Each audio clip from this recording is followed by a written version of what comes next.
그 지방자치, 뭐 지방분권 이렇게 얘기하면 굉장히 어려운 얘기인 줄 아시잖아요. 근데 여러분들 제가 한번 질문을 해볼게요. 교수면은 초등학교를 나와야 된다, 안 나와야 된다? 그 혹시 어떻게 생각하세요? 초등학교를 나와야 된다? 아, 이게 어쩌나 이거. 내가 이 교수 타이틀, 제가 초등학교를 못 나왔어요. 우리 때는요, 국민학교밖에 없었어요. 그래가지고 제가 이제 국민학교를 나왔는데 왜 이 말씀을 드리는 거니? 제가 이 지방자치를 전공으로 하다 보니까 대부분이 막 지방자치를 갖다가 무슨 뭐 외국에서 어떻다느니 뭐 해가지고 굉장히 어렵게 이야기를 하더라고요. 그러니까 지방자치를 연구하는 전문가라는 사람이 밥그릇을 안 놓게 돼 있더라고요. 누가 따라할 수가 없으니까. 그렇죠? 근데 지방자치만큼 쉬운 게 없어요. 가장 가까이 있는 거고. 선생님 혹시 어느 나라 국민이세요? 대한민국이죠. 어디 주민이세요? 지역 주민이죠. 그럼 지역 주민이 먼저 계세요? 국민이 먼저 계세요? 수본이 지역 주민이지 않습니까? 그렇죠. 너무나 당연한 거예요. 근데 우리는 그간 어느 나라 국민이라는 건 교육을 잘 받았어요. 서천 주민이고 그 서천도 비인 뭐 판교, 제가 이게 부여국민학교를 나왔어요. 부여국민학교 다니면서 제가 기억에 남는 건 서천이 굉장히 부러웠어요. 서천은 철도라도 있죠. 그 다음에 이 바다 가까워 있으니까 이 생선도 먹기 쉽지. 그 다음에 이 서천들이 얼마나 넓어요. 농산물 풍부하지. 그리고 이 한산, 이 부여 쪽 가다 보면은 못이 집화장이요. 옛날 쇠못이, 이 한산 쇠못이 5단벌 입어 입으면 이건 대단한 영광이에요. 옛날에. 지금은 뭐 5단벌 입어 입으면 죽어도 된다고 그러더니 그럴 정도죠. 지금 거의 뭐 안 나다시피 하는데. 제가 부여국민학교를 다니면서 제가 이게 충남 대표로 연극 배우로 뽑혀가지고 서울을 가서 연극을 하고 오는데 판교역에 내려서 부여까지 버스 타고 간 기억이 나요. 옛날에 그렇게 다녔어요. 아니면은 저 공주루에서 신형버스 8시간 반 걸리는 거 용산역까지 그거 타고 다니는데 그게 이제 왜 불편한 거 아니? 오줌을 못 싸. 중간에 일어나면 자리 뺏겨. 다시 또 우리같이 어린 놈은 내 자리라고 주장도 못해요. 그러니까 이제 기차 타고 이 서울을 왔다 갔다 한 기억이 납니다. 제가 이제 말씀드리고자 하는 것은 지방자치는 우리 실생활과 가장 밀접한 관련이 있는데 아까 이제 그 노박래 교수님, 군수님 오셨는데 우리는 대통령하고 악수하면 큰 영광인 줄 알고 그 다음에 군수님하고 악수하면 조그만 영광인 줄 알고 이런 식으로 살고 있단 말이죠. 이게 뭐 물론 뭐 아무래도 희소 가치가 있으니까 대통령하고 말 한마디라도 나눠볼 기회가 적으니까 이제 거기에 가치를 둘 수는 있겠지만 그런데 문제는 우리가 인간으로서 살아가면서 필요한 물건이 있고 서비스가 있지 않겠어요?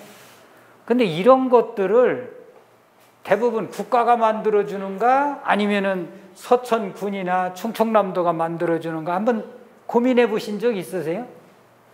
우리가 실제 생활에서 필요한 그런 재화라든가 뭐 이게 또 어려운 말 나왔긴 했지만 어쨌든 서비스라든가 이게 주민등록 띄고 그런 거 다 서비스예요. 그 다음에 이제 실제 코로나 일구가 번창해서 방역하느라고 소독약 뿌리고 그런 건 제어하고, 그것도 뿌리는 행위는 서비스고, 어찌됐든 혼자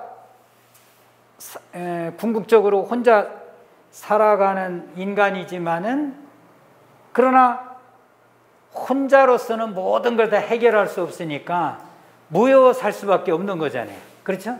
모여 사는데 아무렇게나 모여 살아요? 그게 개돼지가 아니거든. 그러니까 모여 사는데 여러 가지 법칙을 정하고 넘지 말아야 될 선을 만들고 뭐 이래가지고 이제 인간이 다른 동물과는 그 비교가 되면서 인류 문명이다, 뭐 인류 사회다, 인륜이 어떻고 인간의 도리가 어떻고 이런 거 따져가는 거 아니겠어요? 이제 그런데 그 과정에서 보면은 너무나 간단한 사실을 우리가 잊고 사는 거예요. 너무나 간단한 사실. 그게 뭔가, 참, 이 말씀을 듣고 해야 되는데, 강의는 재미나게 할까요? 아니면 따분하게 한번 해볼까요? 재미나게 하는 게 좋겠어요? 그러면은 제가 이게 강의 여기 보시면은 막 여러 가지 준비해 왔는데, 저도 전문가니까 그렇지 않고 이거 너무 쉽게 해봐요. 딴 사람이 또 수화목에 대신 온다고 오면은 여기도 못 올 거 아니에요. 그래서 어렵겠는데 이건 접어두고 그냥 제가 말씀을 드릴게요. 혹시 전문적으로 좀 듣고 싶다 그러시는 분이 있으면 한번 천장에 한번 매달려 보세요. 아무도 없으시네. 역시 아무리 어려운 내용도 쉽게 원래 자기가 경험하고 살았던 내용대로 해야 이게 전달이 되지, 괜히 뭐 어려운 수식어 써봐야 하는 사람도 몰라요, 사실. 근데 어쨌든 우리가 원시 사회로 거슬러 가면은 뭐 가족 위주로 살다가 가족끼리 안 되니까 뭐 큰 집 작은 집 A 모여서 살고, 뭐 모여 살다가 다른 가족들이 겨울철 먹을 게 없다고 우리 집에 쌓아놓은 돼지 감자, 그 다음에 멧돼지 뒷다리 올려놓은 거 있었는데 밤에 와서 도둑질해 가면 안 될 거 아니에요. 그렇죠? 밤에 좀 이 순번을 정해서 도둑을 지키던가, 아니면은 좀 더 힘을 보태가지고 멧돼지를 뒷다리 하나만 남겨놨더니 겨울철에 얼어 죽게 생겼으니까 다음 가을서부터는 멧돼지 5마리 정도는 잡아가지고 저장해놨다가 먹어야 돼. 혼자 하기 어려우니까 자꾸 이 군집 모여 살기를 시작하는 거죠. 근데 모여 살면서 생긴 것이 이제 집단 아니겠어요? 우리 마을도 될 수 있고 면도 될 수 있고 서천 군도 될 수 있고 뭐 이런 식으로 이제 커가는 건데, 처음서부터 나라가 있었겠냐 이거예요. 처음서부터 나라 없었죠. 그렇죠? 그냥 떼거지로 몰려다니면서 살면서 나중에는 좀 더 우리 편을 강하게 만들어 가지고 남으로부터 도둑질 안 당하고, 또 어떤 나쁜 집단은 뭐 우리는 노력하지 말고 가만히 놀다가 우리가 숫자가 많으니까 겨울철에 저쪽 산 가가지고 저장해놓은 멧돼지 뒷다리 훔치다가 먹으면 되지, 뭐 우리 뜨거운 여름볕에 농사질 일 없고 그냥 놀자 시원하게, 이럴 수도 있는 거고. 그렇죠? 어찌됐든 무리수가 많으면은 이게 떼거지가 크면은 강한 그런 힘을 발휘할 수 있고 살아남을 수 있는 확률이 높아지니까 이제 그러면서 자꾸 집단을 만드는 거예요. 근데 문제는 이와 같이 여러 집단이 이제 만들어지니까 그럼 그 집단을 어떻게 관리하는 것이 과연 노력은 적게 들이면서 효과는 크게 내는 그런 방법이겠는가 라는 게 이제 생각이 나는 거죠. 간단하더라고요. 제가 한 지방자치를 30년 넘게 가르쳤는데, 지방자치가 아까 보니까 1993년 이거 김태형 선생님 어디 계시? 이거 고쳐야 되겠대. 그 자치분권대학 소개하는데 지방자치가 부활된 게 1993년이 아니라 91년이에요. 1991년도에 지방의회 선거가 다시 시행되기 시작했거든요. 근데 지방자치는 군수님이나 시장보다도 의원입니다. 원래 이 지방자치의 의회가 더 상징성이 커요. 그 의회가 무엇을 어떻게 할 것인가를 정해놓으면은 그것대로 군수님이나 시장님이나 이런 분들은 집행할 뿐이야.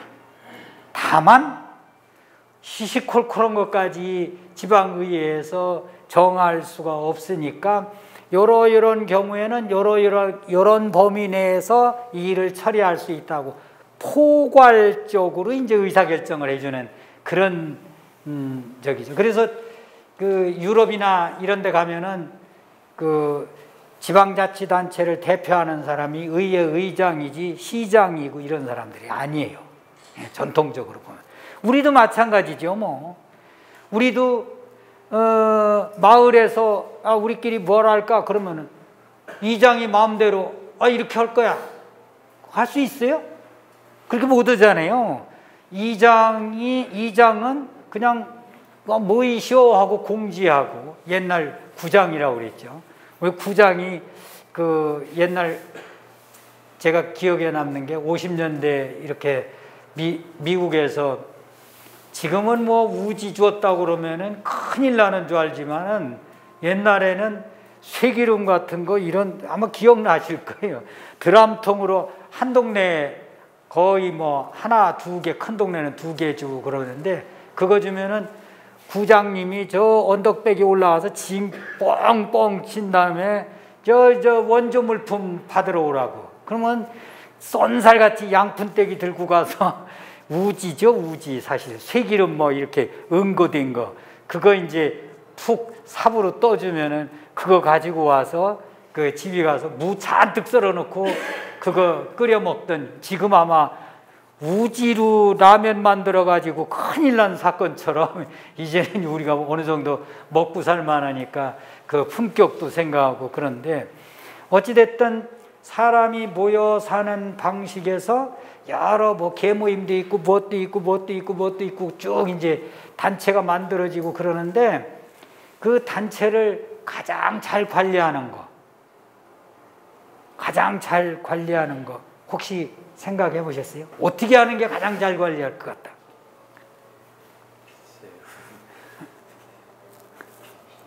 그 얘기 들으러 왔는데 네가 왜 물어봐 하는 것처럼. 우리 저 의견을 들어가지고.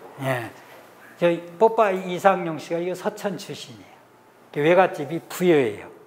이 양반이 서천에서 칠삭둥이로 이제 태어나니까 이불을, 옛날에는 뭐 인큐베이터가 있겠어요? 뭐 있어요? 그러니까 그 시댁 식구들이 전부 이불장으로 덮어서 그냥 내버려두면 죽으니까 그렇게 해서 저기 해야지, 저거 천상 부모 고생시킨다고 그러는데, 이 말 들은 그 이모가, 이상용 씨 이모가 그 아기를 강보에 싸가지고 들쳐 메고 어디로 도망갔는 거 아니? 부여 외산에 있는 외갓집으로 도망가서 거기서 살았다는 거예요.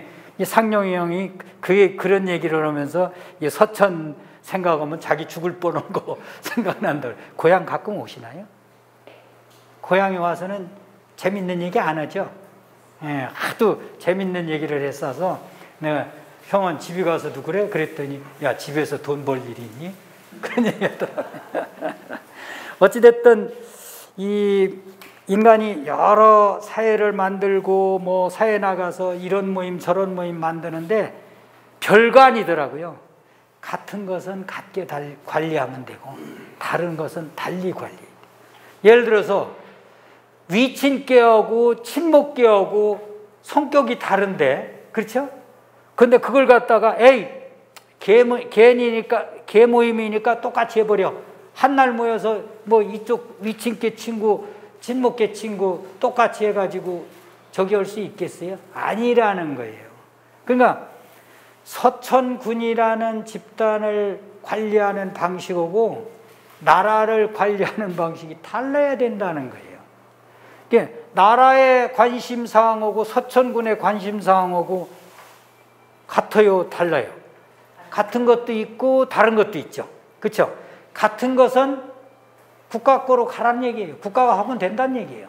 그러면 뭐 부여 군민이나 천안 시민이나 평택 시민이나 그건 거기 여기건 저기건 똑같은 것은 아이고 저기 아니면 도가 가져가든 도마다 모든 도가 다 같으면 그냥 국가가 해버리는 거죠.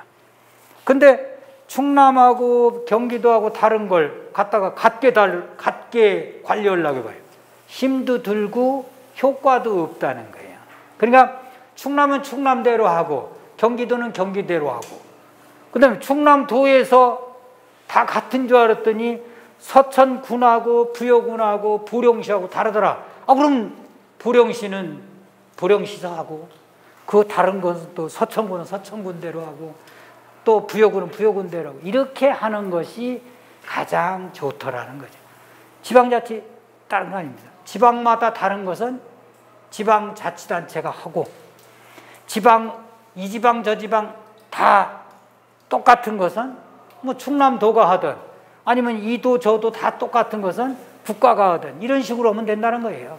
근데 지금 우리가 내가 서천 군민이기 때문에 다른 게 필요해 하는 경우도 있을 거고 내가 서천 군민임에도 불구하고 저 논산 시민이나 공주 시민하고 똑같아. 그럼 그건 충남도에서 하면 되는 거예요. 그렇죠? 근데 내가 충남도민하고 경기도민하고 뭐 이렇게 별반 다른 게 없대. 그러면 중앙부가 하는 거예요. 근데 누가 먼저 그걸 결정해야 되겠어요? 누가 먼저? 가장 작은 단위에서 결정해야 된다는 거예요. 근데 우리나라는 지방자치가 그게 아니죠. 국가가 모든 걸 하다가 에이 이거 참 귀찮네. 그리고 또 국가가 전부 했더니 뭐 멀리 떨어진 사람은 불편하겠어. 그러면은 에이 충남에다가 이런 일을 하라고 띄워주고 경기도에다가 이런 일을 하라고 띄워주고 또 제주도에다가 띄워주고 이런 식으로 하고 또 충남에서 중앙정부가 하라고 이렇게 일을 줬는데 보니까 다 하다가는 서천 군민은 불편할 것 같고 대전 시민은 뭐 지금은 이제 떨어져 나왔습니다. 광역시로 그 천안 시민은 편리할 것 같고 이러니까 이거 안 되겠다. 그러면은 천안시는 이런 일 천안시에서 해. 그 다음에 이런 일은 서천군은 서천군에서 해. 이런 식으로 위에서부터 이 일을 떼어주다 보니까 우리가 실제 현장에서 내가 필요한 물건을 어떻게 공공관리하는데 같이 공익을 위해서 같이 쓰는가 이런 감각이 둔해져 버렸어요. 근데 사실은 인류 역사를 거슬러 올라가면은 그저 우리 가족끼리 뭐 하다가 보니까 도저히 안 되겠어서 저 멀리 떨어져 사는 삼촌네도 좀 오라고 그러고 그 다음에 저 이모네도 좀 오라고 그러고 같이 이렇게 해서 어울려가지고 우리 부족을 하나 키우자. 그래야 이게 겨울에 도둑놈들도 잡고 어디서 물건 축적해 놓은 거 뭐 훔치러 오는 것도 잡고 우리가 살아남을 수 있겠다 해가지고 나고 그다음에 부족끼리도 부족해서 부족 국가를 만들고 그것을 키워서 집단 안보를 도모했던 그런 방식이기 때문에 사실은 개인이 먼저지 국가가 먼저는 아니라는 얘기예요. 자, 우리가 그 전에 지방자치를 실시하지 않았을 때는요, 당신은 대한민국 국민이기 때문에 국가를 위해서 죽어줘도 돼. 죽어줄 수 있어야 돼. 이게 미덕인 줄 알았어요. 그렇잖아요. 그냥 도덕시험에서 보면은 도덕시험 문제 이런 게 날 수 있어요. 당신은 국가를 위해서 생명을 바칠 수 있는가? 그러면은 절대 못 바친다. 그러면은 가야, 수, 미양, 가. 도덕점수 가예요. 그 다음에 반드시 바친다. 수야, 수. 도덕점수가. 근데 지금 한번 생각해 보세요. 그게 합당한 얘기인가요? 아니죠. 그렇죠? 아니, 개인 없는 나라가 어떻게 있을 수 있어요? 그건 말도 안 되는 거예요. 그래서 제가 여기 이거 한번 봐보시겠어요? 그 팀장님, 민주주의 반대는 이제 민주주의 반대는 사회주의라고 우리가 배우고 그랬잖아요. 아니라는 걸 말씀드리려고 내가 그렇다고 해서 사회주의자는 아니에요. 저는 우선 인류 사회에서 가장 중요한 건 개인이에요. 그렇죠? 개인인데 혼자 사는 인간은 없거든요. 그러다 보니까 어느 집단의 구성원이기도 해. 내가 내 개인이기도 하지만 어느 집단의 구성원이기도 해요. 예를 들면은 선생님 개인이기도 하지만 서천 군민이기도 해요. 그렇죠? 또 어떤 계모임 하면은 그 계모임의 회원이기도 해. 그렇죠? 그러면은 어떤 경우에 서천 군민이라는 의식이 더 필요하고 어떤 경우에는 나 개인이라는 의식이 더 중요할까요? 일단 개인 의식이야 집단이 생기는 거죠. 그렇죠. 그런데 그래도 가끔은 대한민국 국민이어야 된다라는 인식을 가질 때가 있잖아요. 예를 들어서 이런 경우죠. 북한이 원자폭탄을 쐈어요. 원자폭탄을 쏴가지고 지금 휴전선에 지금 막 이제 원자폭탄을 쐈으니까 다 죽을 것 같지만 다는 안 죽어요. 대부분 죽지. 예. 근데 이제 어쨌든 살아남을 가능성을 높이기 위해서는 뭉쳐야 되겠죠. 그렇죠? 이와 같이 급박한 집단 안보에 현저한 위해가 됐을 때는 개인의 이익 챙김은 다 죽고 그 다음에 공동의 이익을 챙기면 그래도 살아남을 확률이 높아지는 거예요. 이럴 때 집단 구성원으로서의 개인의식, 내가 집단을 위해서 뭘 해야 되는가, 이게 생각난다. 그게 아닌다면은 개인이 우선이어야 된다는 거예요. 그러니까 먹고 사는 문제 이런 걸 가지고 넌 대한민국 국민인데 왜 너는 더 먹어? 더 먹으면 안 되지. 대한민국 국민 5,123만 명분의 1 그것만 먹어. 이렇게 하면 안 된다는 거예요. 그렇죠? 이와 같이 민주주의가 됐든 사회주의가 됐든 다 원재료는 개인이에요. 개인. 그렇죠? 근데 개인은 이중성을 가지고 있어요. 뭔가 하니 나로서 개인이 있고 집단 구성원으로서의 개인이 있어요. 집단 구성원으로서의 개인을 누구도 부정 못해요.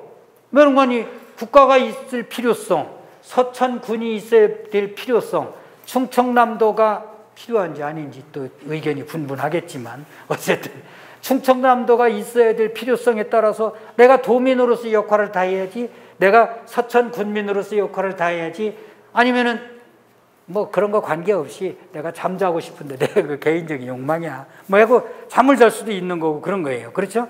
이와 같이 사람은 개인으로서의 사람이 있고 인간이 있고 어느 집단 구성원으로서의 인간이라는 이중 구조를 띠고 있습니다.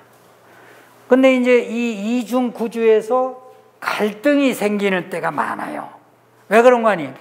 철두철미하게 개인을 위주로 해서 생활을 하다 보면은 공익이라는 게 전혀 필요 없는 것이 돼버리는 거죠. 내가 잠을 자건 아니면 내가 좋은 직장을 선택하건 내가 또 하고 싶은 취미 생활을 하고 이걸 갖다가 당신은 그 취미 생활하면 안 되지. 우리 충청남도에 등산하는 사람이 너무 많아. 근데 당신도 등산하고 싶다고? 당신 내일서부터 등산하지 마. 당신은 내일서부터 수영해야 돼. 이런 얘기. 이 말이 되는 얘기예요? 아니잖아요. 그렇죠? 그러니까 개인으로서의 욕망을 표출할 수 있는 그런 영역하고 그걸 마음대로 하다 보면은 다른 사람하고 서로 충돌할 경우가 생겨요. 그렇죠? 개인 이익과 개인 이익은 반드시 충돌하게 돼 있습니다.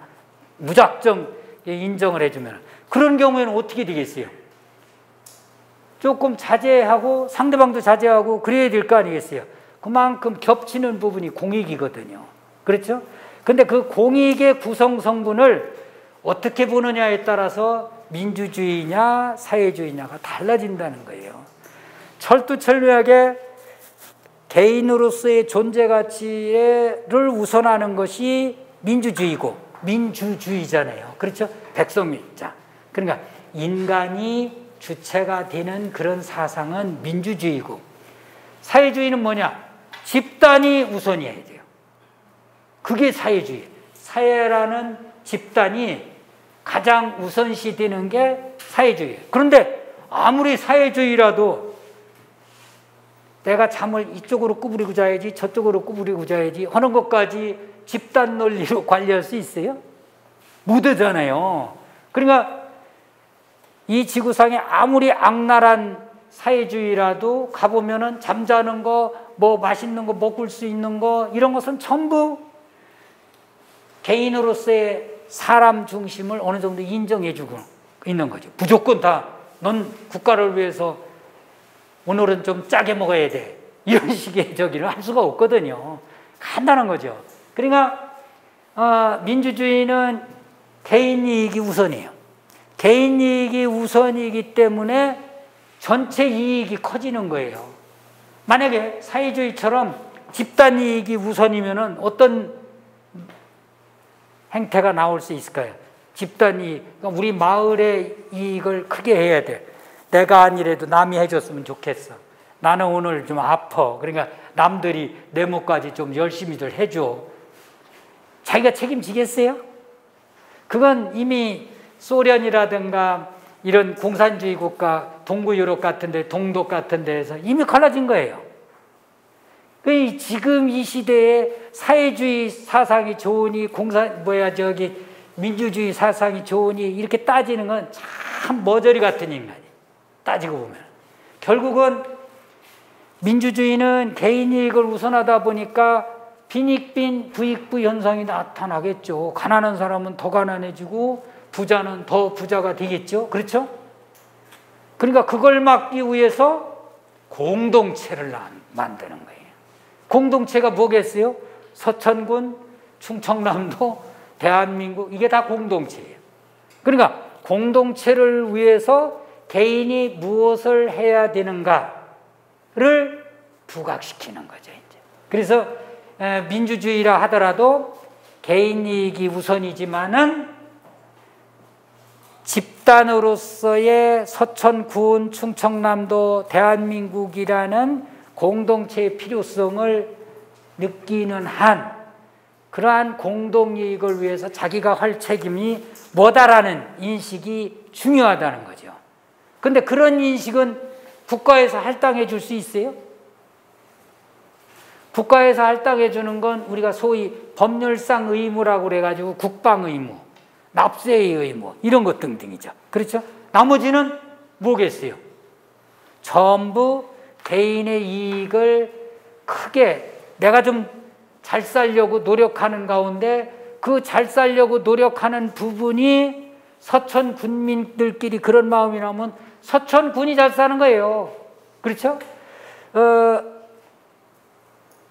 팀장님 앞에 앉으셨으니까 팀장님이면 그래도 다 잘할 것 같은 그런 우리가 생각을 기대를 하게 되잖아요.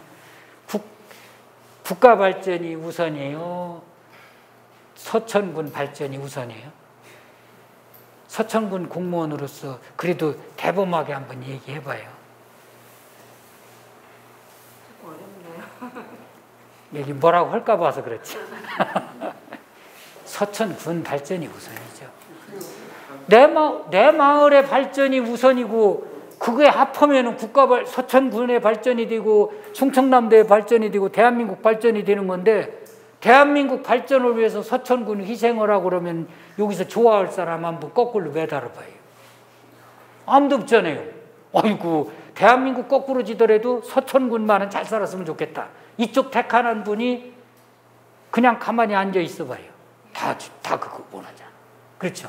그게 뻔한 거예요. 우리 옛날 그냥 고리짝 같은 생각으로 전혀 실제 우리 생활 방식하고는 다른 답을 요구하는 것이 가식이지, 우리 실제 생활하면서 느끼는 걸 한번 그대로 보자 이거예요. 자, 그러다 보니까 어떤 현상이 나타나는 거냐? 우리가 지방자치를 거꾸로 실시한 거거든요. 국가가 먼저라는 거. 국가는 굉장히 중요하고 위대한 거. 대통령은 훌륭한 사람, 서천 군수님은 조금 훌륭한 사람. 뭐 이런 식으로 생각을 하다 보니까 지방자치가 거꾸로 내려와 버렸어요. 그러니까는 국가 발전이 우선인 것처럼 우리 국민의 기도할 때 배웠거든요. 너만 잘 살면 되냐? 네 구장만 잘 살면 되냐? 그건 안 되다. 그러니까 국가가 우선이고 국가를 위해서 이 지역 저 지역 다 이 지방 저 지방들이 전부 희생할 수 있어야 된다라는 논리대로 우리 국민학교 생활은 그렇게 했어요. 근데 실제 나와 보니까 아니 내가 못 사는데 이 우리 사회가 우리 국가가 이거 뭐 필요하겠어요? 아무 필요도 없어요. 그리고 자기가 잘 살아주는 게 내가 속한 사회를 돕는 거예요. 자기가 못 살았다. 그러면 어떻게 되겠어요? 찢어지게 가난해가지고 옆에 부자 되고 누가 돈 사는 사람 배 아파 죽겠고 그냥 위장약 잔뜩 사 먹어야 되니까 더 가난해지고 뭐 이런 식이 돼버리면은 그 사회 주변을 불안하게 만드는 거예요. 사실은. 그래서 우리 이 민주주의 사회에서 슐량심이라든가 박애라든가 하는 것 등등은 전부 그 일탈자를 같이 끌고 가자. 그렇지 않으면은 이웃이 불안하거든요. 여러분들 미국 사회 이제 인종차별 문제 프로이드 그 사망 사건과 관련해서 많이 방송에서 보셨을 거예요. 미국에서 왜 인종차별을 하지 말자라는 얘기가 왜 나오겠어요? 인종차별을 하게 되면은 그날부터 흑인들은 범죄자니까 눈에만 봐도 위협을 느끼는 거거든. 그거 어떻게 살겠어요? 그렇죠? 인종차별 없이 살다 그러면 흑인들이 다른 나쁜 짓 하겠습니까? 근데 모든 인종차별을 해서 흑인 그러면 저놈들은 나쁠 가능성이 많은 놈들이야. 뭐 이런 식으로 살다 보면은 그 인상을 받고 사는 흑인들이 주류 사회에 합류해서 질서를 지키고 법을 지키고 이러겠습니까? 에이, 우리가 상대하는 저 백인 놈들은 우리를 나쁜 놈들로 봐. 그러니까 내가 눈에 안 뗐을 땐 물건 훔쳐 쓰고 내 그냥 저기역에 사는 게 낫지. 저것들 뭐 체면치레 하다가는 나만 쫄쫄 굶고 나만 이러나 저러나 나는 나쁜 놈이니까 이럴 거 아닙니까? 그렇죠? 그러니까 우리 사회에서 국가가 세금을 걷어가지고 사회보장을 하는 이유는 약자들을 자꾸 더불어 살 수 있게 그런 분위기를 맞춰줘야 서로 편한 거죠. 그렇죠? 어느 정도 이 사회적 약자나 경제적 약자들이 체면치레를 할 수 있을 정도의 생활을 해야 법률을 안 어기고 남을 해하지 않고 이제 그런 집단 모둠살이가 이제 이루어질 수 있다는 그런 논리. 그 지방자치는 어려울 게 하나도 없어요. 사실은 지방자치라는 건 뭔가 하니 국가가 튼튼하려면은 뿌리부터 튼튼해야 되거든. 그렇죠? 뿌리가 없는 나무 어디 있겠어요? 그 다음에 뿌리 없는 나무에서 그 열매 맺는 거 본 사람 손 들어 보세요. 손이 무겁죠? 예. 갑자기 무거워지는 이유가 있어요. 그게 사실이 아니기 때문에. 그런 경우는 없어요. 그러니까 지방이 잘 되고 그것도 지방도 내가 사는 마을부터 잘 돼야지 그냥 마을은 뭐 풍지박산 됐는데 충청남도부터 잘 살아야 돼 라는 생각이 있을 수가 없잖아요. 이게 지방자치입니다. 그래서 통상 이 지방자치는 이 명분과 실익이 있다고 그래요. 명분은 뭐겠어요? 명분은 누구나 다 누리고 싶은 자유를 다 타고났잖아요. 그렇죠? 나도 내 자유가 있고 남도 그 사람의 자유가 있고 그런 거예요. 그걸 가장 잘 표현할 수 있는 건 개인이 알아서 모든 걸 다 하는 거죠. 뭐. 그렇죠? 근데 문제는 개인이 알아서 모든 걸 다 하다 보니까 어떤 사람은 잘 나가고 어떤 사람은 진짜 찌질이도 못 살고 그러면은 불편해요? 편해요? 잘 사는 사람은 편하겠지. 근데 잘 사는 사람도 결코 편하지가 않습니다. 그런 경우에. 그러니까 모두가 편하기 위해서는 그래도 서천 군민이면은 이 정도는 살아야 돼라는 평등값을 갖게 되는 거예요. 그렇죠? 집단의 평균을 우리가 평등이라고 하는 이유는 서천 군민으로서 서천군에서 더불어 살 수 있는 공동체, 집단의식을 가질 수 있는 경우에, 만약에 어떤 사람은 뭐 서천군에서 뭐 한다는데 나하고는 아무 관계도 없어, 나는 일어나 저러나 곧 굶어 죽을 지경이야, 제게를 내가 무슨 짓거리를 하든지 내가 알 게 뭐야, 이런 사람이 만약에 서천군에 있다. 그러면 서천군은 갑자기 좋은 이웃관계가 형성이 안 되는 거죠. 그럼 불안한 거예요, 모두가. 예. 이와 같이 집단사회, 공동체의 안전을 유지하기 위해서는 집단의 평균값, 즉 평등이 필요하다라는 거죠. 그렇다고 모든 걸 평등에 맡긴다. 이건 굉장히 불안한 거예요. 왜 그런 거 아니?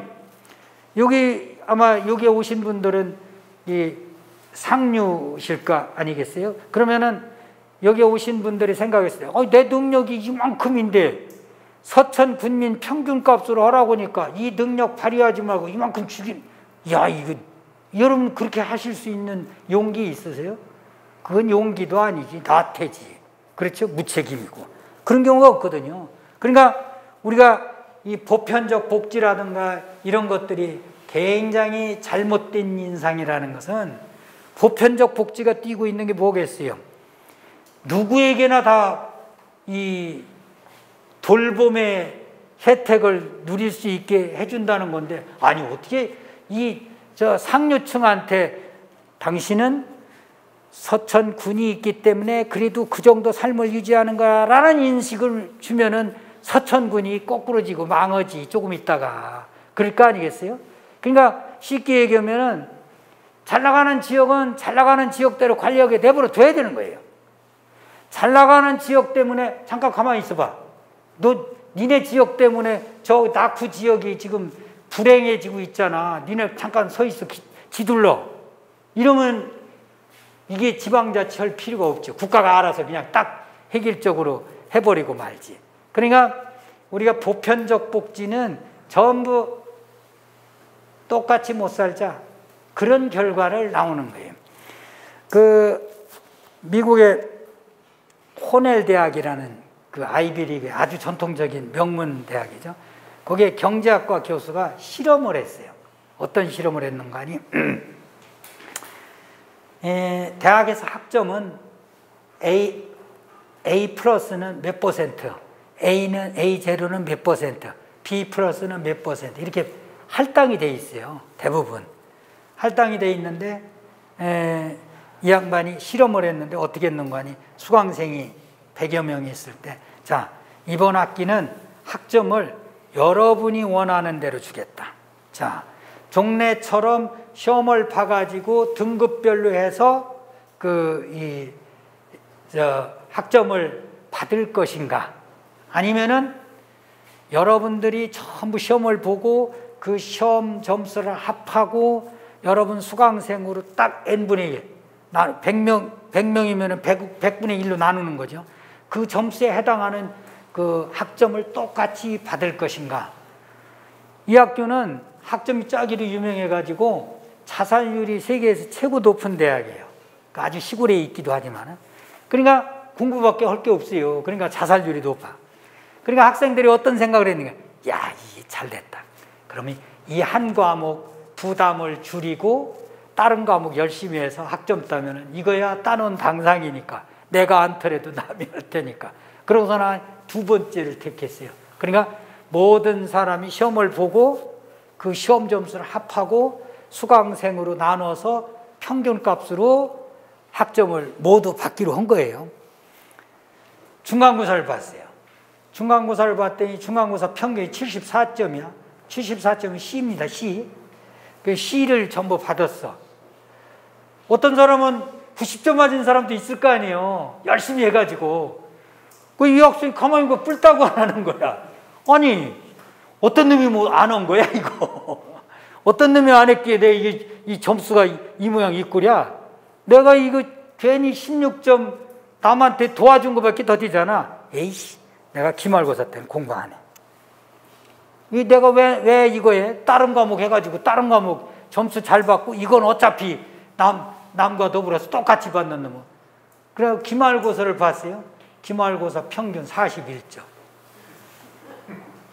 누가 하겠어요? 그냥 아는 대로 상식으로 대파는 거지. 그럼 41 플러스 74 그러면은 115 평균 내면은 어떻게 되겠어요? 57.5 57.5면은 뭐예요? F. 전원이 F 받. 이 실화예요, 실화. 전원이 F 받았어요. 이게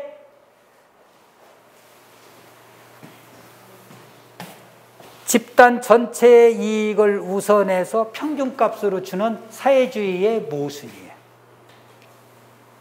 사회주의는 그래서 망했다는 걸 보여주기 위해서 이 양반이 그런 저기를 한 거죠. 북부 유럽도요. 이건 정치 색깔이 있는 얘기가 아닙니다. 우리 후손들을 위해서 무엇을 어떻게 생각해야 될 것인가를 따지자는 거죠. 저부터도 뭐 이 재난기금 준다고 그러면은 당장 내가 그거 안 써도 되는데 차라리 더 가난한 사람 2배 주고 3배 주고 4배 주지 왜 이걸 똑같이 주나 그런 생각을 해요. 이건 뭐 이 정치 색깔과 관계없이 이런 식으로 가다는 하향 평준화돼서 아이고 내가 열심히 세금 많이 내나 세금 적게 내나 아이고 세금 안 내고 그냥 적당히 나가도 국가가 전부 보호하고 지방자치단체에서 보호하는데 내가 못났다고 여름 땡볕에 나가서 마늘 좀 뽑고 그래가지고 마늘장아찌 만들어가지고 시장에 내다 팔고 아이고 내가 낮잠 자고 말지 뭐 이런 사람들이 이제 늘어나서 그런 결과는 어찌됐든 그렇다고 해서 개인 이익을 무조건 다 100% 수용해가지고 공동체를 이끌어가기가 어렵거든요. 그러니까 민주주의와 사회주의는 서로 반대되는 게 아니에요. 우리가 민주주의 하에서도 적당한 공동체나 집단이나를 관리를 해서 공공의 이익을 증진할 때가 많이 있거든요. 그러니까 그 요소들을 어느 선이 황금 분할선이냐, 그건 나라마다 다 다르겠죠. 그렇죠? 그러니까 우리나라 같으면은 뭐 이 산업화 역사가 짧으니까 그래도 좀 덜 한다고 하지만은 우리가 당연시 여기는 우리 마을의 공동이익은 어떤 나라 가면은 미친 지랄로 생각할 수도 있는 나라도 있어요. 그리고 당연히 우리는 어느 정도 누가 도움을 주면은 언젠가는 좀 내가 반이라도 갚아야지 뭐 이런 생각을 가지고 있잖아요. 근데 아프리카 같이 오랜 식민지에서 착취당한 사람은 자식들 지네들 옛날에 뺏어간 거 돌려주는데 더 돌려줘야지 이러고서 나가니 그 아무런 뭐랄까 되돌려줘야 된다라든가 그거에 대한 내 책임을 다한다라든가 이런 의식이 없는 거죠. 그러니까 그 사회주의와 민주주의는 반대말이 아니라 섞어서 쓰고 있는 우리도요 사회주의적인 요소를 많이 가지고 있어요. 사실 그 우리가 사회주의라는 말을 잘 나쁜 용어처럼 해가지고 악마가 쓰는 무슨 뭐 탈처럼 생각해가지고 안 써서 그렇지. 그러나 이제 개인 이익과 집단의 이익을 어느 정도 섞어서 우리가 생활해야 된다. 자, 그러면은 이쯤에서 제가 말씀드리려고 합니다. 개인의 자유하고 집단을 유지하기 위해서 필요한 가치는 달라요. 개인의 자유를 무한정 인정해 주다 보면은 아까도 말씀드렸듯이 어느 공동체든 일탈자가 생겨요. 거기 내가 왜 못났다고 저 법이나 지키고 저 질서 왜 지켜 내가 나 당장 굶어 죽고 뭐 이런 상황인데 이런 식으로 사회의 어떤 준법 정신이라든가 사회 안전망이 무너지는 거예요. 그러니까 적정한 선에서 개인의 이익을 희생할 수밖에 없어요. 그러니까 개인끼리 다 내가 무한정한 자유를 원하면은 남들, 내 주변에 있는 남들 그런 마음 없겠어요? 그럼 다 하고 싶은 대로 하자. 그러면 충돌하기 마련이잖아요. 그러니까 충돌한 부분을 전부 해소하는 거예요.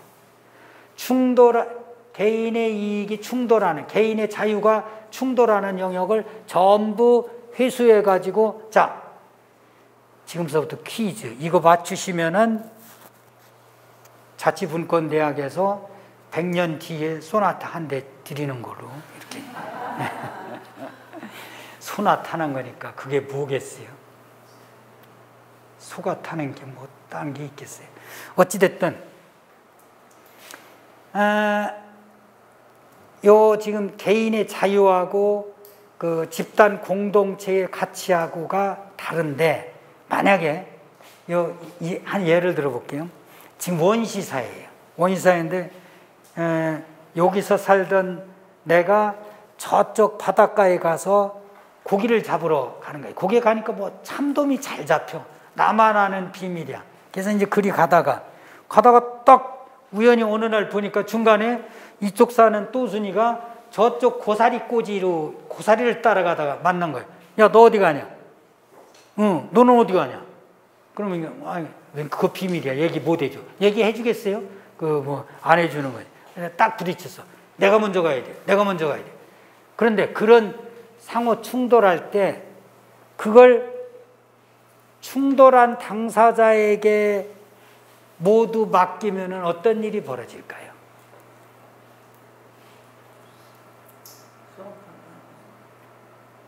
담합이 일어나겠죠. 그렇죠? 야, 그러면은 또순아, 좀 말동아, 우리 싸울 게 아니라 이거 우리 둘만 지나가는 거로 하자. 남이 지나갈 때 여기 앉아가지고 돈 받자. 담합이 나타. 그리고 거기서 이제 담합이 나타나니까 딴 사람 기회를 박탈하는 꼴이 돼요. 그렇죠? 그래서 그런 경우에 불특정 다수가 상호 이익이 충돌될 경우는 전부 회수해서 공공부문으로 만든 거예요. 그래서 그걸 제3자 해결 방식이라고 그래요. 그래서 제3자가 해결해야지, 이해 당사자가 해결하면은 지네들 둘만 좋게 해결하기 때문에 딴 사람이 진입을 할 수가 없어요. 그런 기회나 그런 혜택을 박탈당하는 꼴이 돼버려요. 그러니까 그걸 막기 위해서 공공부문을 만들었고, 그 공공부문을 관리할 수 있는 대표적인 장치가 뭐겠어요? 정부죠. 지방 같으면 서천군청이 되는 거고, 충청남 도청이 되는 거고, 대한민국 중앙정부 국가가 되는 거고, 그런 거죠. 그런 데서 이걸 관리하도록 돼 있는 거예요. 제3자 해결 방식을 택한다는 거죠. 그런데 문제는 아무리 정부가 만들어줘도 정부가 반드시 해야 될 일이 있고, 그 다음에 반드시 하지 말아야 될 일이 있고, 그 다음에 이 둘 사이에는 안 해도 되는 일, 정부가 안 해도 되는 일은 정부가 해야 되겠어요? 하지 말아야 되겠어요? 전통적으로 정부가 안 해도 되는 일은 하지 말아라는 겁니다. 왜? 공익을 관리하기 위해서는 전부 공동 부담을 씌우는 거잖아요. 공동 부담을 통해서 경비를 마련해 가지고 처리를 하다 보면은 직접 해결보다 돈이 많이 들어가겠어요? 적게 들어가겠어요? 많이 들어가요. 그렇죠? 우리도 팀장님 봉급 주기 위해서 세금 내고 그러잖아요. 근데 공무원 수가 막 늘어나면 어떻게 되겠어요? 세금 많이 내야죠. 근데 내가 사는데 별로 차이가 없더라. 그런 일은 하지 말아라 하는 거죠. 정부가. 그 다음에 정부가 한 일은 끝까지 책임져야 되는 거예요. 정부가 한 일은 끝까지 책임져야 되고, 정부가 이 일을 처리하는 데 있어서는 누구나 다 예측 가능한 기준으로 해야지, 이럴 때는 이렇게 하고 저렇게 하면 저럴 때는 저렇게 하면 안 되는 거예요. 그래서 나온 게 뭐예요? 그래서 나온 게 법이죠. 그렇죠? 법률 뭐 이런 것이 참 그런 데 있다는 거죠. 자, 지금서부터는 그런 맥락에서 지방자치가 왜 중요한가, 이걸 말씀드려요. 자, 한번 생각해 보세요. 우리 개인의 자유가 우선이에요? 집단의 평등이 우선이에요? 개인의 자유가 우선이죠. 그래야 집단의 평등을 높일 수가 있는 거예요. 집단의 평등을 딱 우선시하다 보면은 그 평등이 자꾸 아까 그 코넬 대학의 경제학 그 학점 주는 식으로 다음번 넘어가면은 또 떨어져, 또 떨어져, 또 떨어져, 또 떨어져. 그러는 거예요. 근데 개인의 자유를 우선하다 보면은, 내가 내 능력으로 한 건 내 건데, 이런 방식이 있기 때문에 최선을 다해서 역량이 있는 것까지는 최선을 다해서 도모하려고 그러죠. 우선 자기 걸 많이 만들고 그 일부는 집단의 평등을 위해서 세금으로 내더라도 우선 내게 많아지니까. 그렇지 않겠어요? 이런 논리로 인해서 인류 문명이 확대 재생산되어 왔던 거죠. 자, 한번 또 하나 보여드릴게요.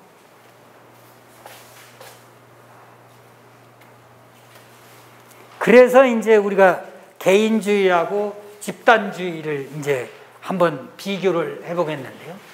이 개인주의는 철두철미하게 개인의 자유가 우선이에요. 그 다음에 이 집단주의는 집단의 평등이 우선이에요. 따라서 집단주의라면은 집단을 위해서 개인이 죽어줄 수 있어야 돼.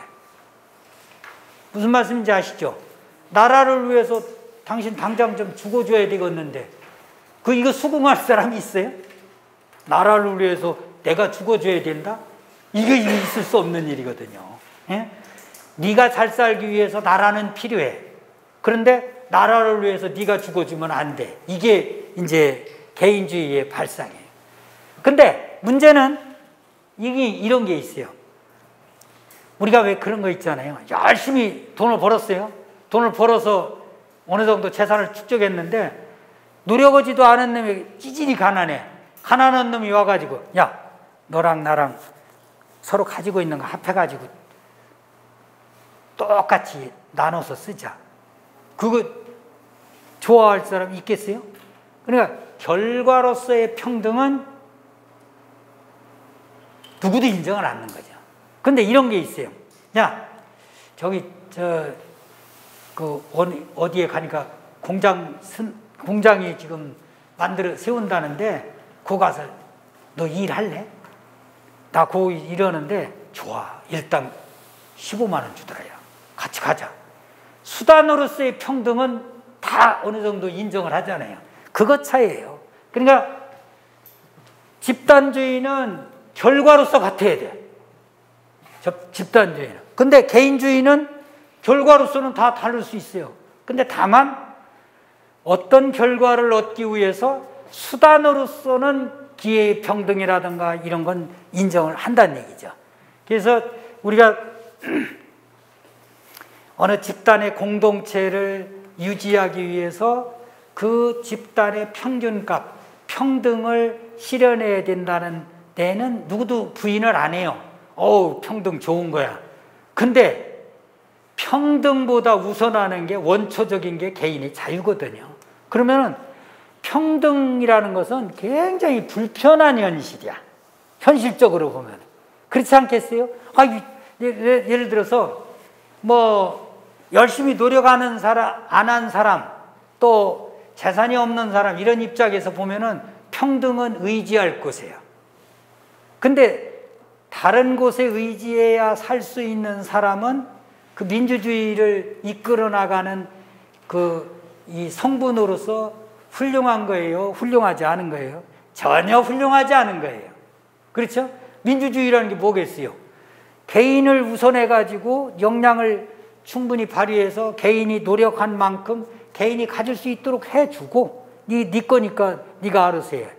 그 다음에 그 중에서 그 사람이 열심히 일할 수 있는 사회 구조는 그 사람이 만든 겁니까? 아닙니까? 그 사람만이 만든 게 아니에요.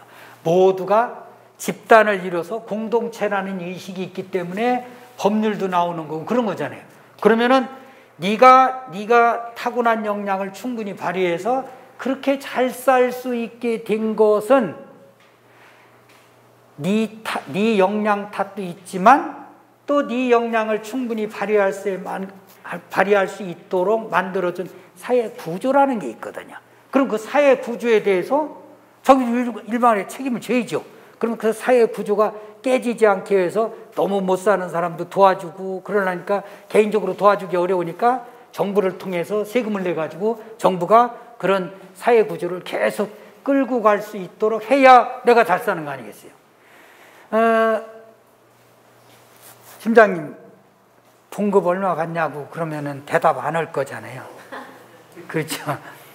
근데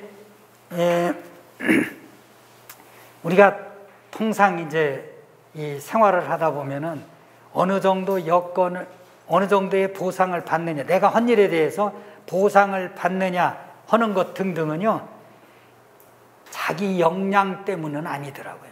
제가 이제 그 부총장을 오래 했어요. 우리 학교에서. 우리 학교가 그 우리나라의 3번째 큰 대학이에요. 4개 대학을 합해가지고. 이제 해외 가서 연수받는, 유학하는 그런 기회를 많이 줘요. 한 번은 한 200명을 이제 뽑아놓고 한 학기를 외국 대학에 보내는데, 제가 부모님을 같이 모시고 오지 않는 사람은 장학금 취소다 그랬어요. 물론 부모님이 없는 사람은 지도교수, 그래도 이제 같이 형식이죠, 뭐 형식. 다른 사람 눈에 보이게 같이 이제 동등한 행동을 하라고 하는 거예요. 그래서 이런 질문을 했어요. 자, 여러분이 장학금 받은 건 굉장히 경쟁이 치열할 거 아니에요. 그러니까 우선 축하한다고 해놓고, 자, 여러분이 이런 좋은 기회를 갖는 건 여러분들이 역량이 뛰어나서 그렇죠? 그랬더니 네, 전부 그러더라고요. 자, 그러면은 지금 내가 예를 하나 들어주겠습니다. 여러분과 똑같은 역량을 가진 학생이, 만약에 사람이 에티오피아에 태어났다, 그럼 이런 기회를 가질 수 있겠습니까? 이제 좀 머리가 돌아가기 시작하는 거예요. 탄자니아에 태어났으면 어떻게 이런 기회가 있을까요? 전혀 불가능한 거 아니겠어요? 그렇죠? 자, 그러면은 무엇 때문에 그렇습니까? 그러면 학교가 그래도 정상 경영을 하려고, 합리적으로 경영하려고 하는 탓도 있겠고, 나라가 우선 이 정도 뒷받침을 안 해주면은 못 오는 거 아니겠어요? 그렇죠? 대한민국이 이 정도 수준에 올라 있기 때문에 가능한 일이란 말이에요. 그렇죠? 자, 그런데 이러한 대한민국을 여러분들이 만들었습니까? 아니잖아요. 그렇죠? 여러분 삼촌, 아버지 때 다 만드는 거예요. 그분들이 열심히 노력해서 만드는 거예요. 그렇기 때문에 내가 부모님을 모시고 오라고 한 거다 말이에요. 여러분들 한번 여러분들이 누리는 일상의 짜장면 한 그릇이라도 먹고 싶을 때 먹을 수 있는 거, 그 다음에 외국 여행이라도 갈 때, 어학연수라도 갈 때 갈 수 있는 그런 여건, 이런 등등은 여러분들이 영어를 잘하고 무슨 필기시험을 잘 보고 역량이 뛰어나고 이런 것으로만 돌리기에는 너무나 크나큰 구조가 있다. 그러면 그 구조를 여러분들이 만들지 않고 누리고 있으니까 여러분은 후대에 대하여 어떤 구조를 만들어 줄 것인가를 생각해야지, 당장 나 이 미국 어학연수 학교에서 내 돈도 안 들이고 학교에서 다 대줘가지고 가는데 기분 좋다, 이렇게만 할 일이 아니다는 거죠. 그렇죠? 이게 마찬가지로 제가 팀장님한테 봉급 수준을 물어본 것은, 나라가 어느 정도 되니까 봉급도 이만큼 타는 거고, 또 그런 구조를 이끌어 나갈 수 있는 힘은 어디서부터 나오겠어요? 우리 개인이 전부 자기 역량을 발휘해서 되도록이면 열심히 해가지고 잘 살려고 하는 것들을 합하면은 그게 국부죠, 뭐. 그게 우리나라 국부입니다. 그리고 서천 군세구, 그런 것 등등이 어우러져서 공동체가 유지되고 있다는 것. 따라서 개인주의와 집단주의, 이것도 아까 민주주의와 사회주의가 반대말이 아니듯이 이것도 반대말이 아니에요. 우리가 개인의 역량을 기본으로 집단의 공동체 의식을 만들어가면서 더불어 잘 살 수 있는 그 틀을 유지한다는 것 자체가 내일도 잘 살겠지, 또 모레는 더 낫겠지라는 기대의 근거가 되는 거고, 또 우리가 열심히 자식 새끼 나가지고 죄송합니다.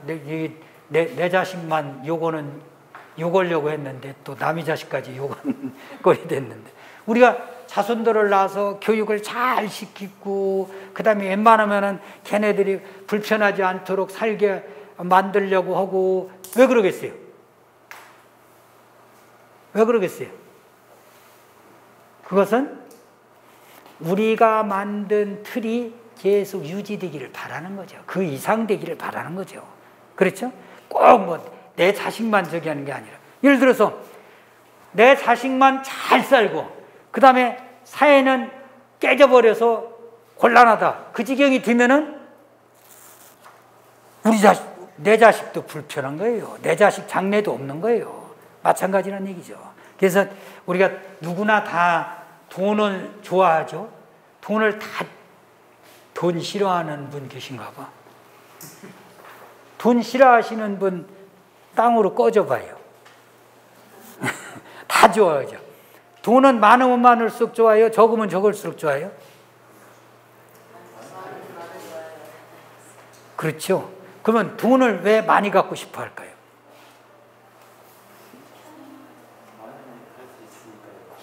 그렇죠. 정답이에요. 돈은 그 자체가 기쁨이 아니라 우리가 기대를 하는 거죠. 아, 내가 돈을 100억 원 가지고 있어. 그러면은 그 100억 원으로 할 수 있는 일을 생각하면서 기쁜 거지, 100억 원 쌓아놨다는 거 그것 자체로 기쁜 건 아니죠. 그렇죠? 이 세상에 1000억 원 쌓아놓고 나 혼자만 산다.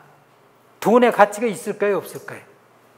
전혀 써먹을 데가 없는 거예요. 따라서 돈을 많이 갖는 것은 나를 상대해 줄 상대방이 있다는 걸 잊지 못하는 거지. 그렇죠? 상대방이 없으면 돈이 아무짝에도 소용없어요.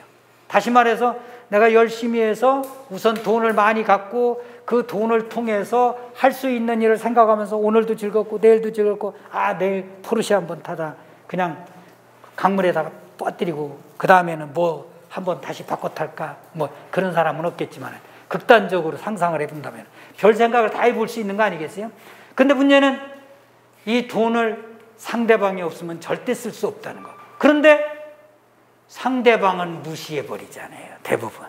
예? 자기만이 가진 돈인 줄 알고 상대방을 전혀 무시하는 그런 사회가 돼서는 안 된다. 그래서 개인주의와 집단주의는 적당히 혼합해서 이 사회가 굴러갈 수 있는 원천적인 힘을 부여한다는 것. 따라서 자유는 개인의 존재, 내가 살아가는 이유에 해당되지만은 평등은 집단의 공동가치를 생각할 수 있는 덕목이라 이런 얘기죠. 사회적인 덕목이죠. 근데 아까도 말씀드렸듯이 개인의 자유와 집단의 평등은 상당히 불편한 관계입니다. 우리가 입으로는 뭐 번드름하게 얘기하고 자유, 평등, 박애 이러지만은 자유와 평등은요, 갈등 관계에 있어요. 누가 이 자기만의 역량으로 그 모든 걸 할 수 있다고 했을 때 평등이 뭐 그렇게 중요하겠어요? 평등은 커다란 자기 역량을 발휘할 수 있는 어떤 틀을 유지해 주는 힘인데 그걸 망각하고 살더라, 이런 얘기예요. 그래서 그런 맥락에서 봤을 때 개인주의가 더 보장돼야 되겠어요? 집단주의가 더 보장돼야 되겠어요? 예? 개인주의가 밑바탕이 돼야 된다는 거예요. 근데 지금 아까 이제 공공부문 제3자 해결 방식으로 해서 정부가 만들어졌다고 그랬는데, 그렇다면은 그 공공부문 중에서도 집단의 가치를 더 중요시하는 건 국가의 중앙정부예요. 그 다음에 지방마다 다 다르기 때문에 지방마다의 존재 이유를 인정하는 것은 서천군 그러면은 서천군의 특색이 이래. 그러니까 그런 것들은 아까 제일 모두에 말씀드렸듯이 다르니까 다르게 관리해야 되니까 서천군에서 특이한 것은 서천군이 해야 돼 라고 인정을 하라는 거죠. 그게 공공부문의 개인주의에 해당되는 것이 지방자치입니다. 쉽게 얘기하면 그걸 잘할 수 있는 것.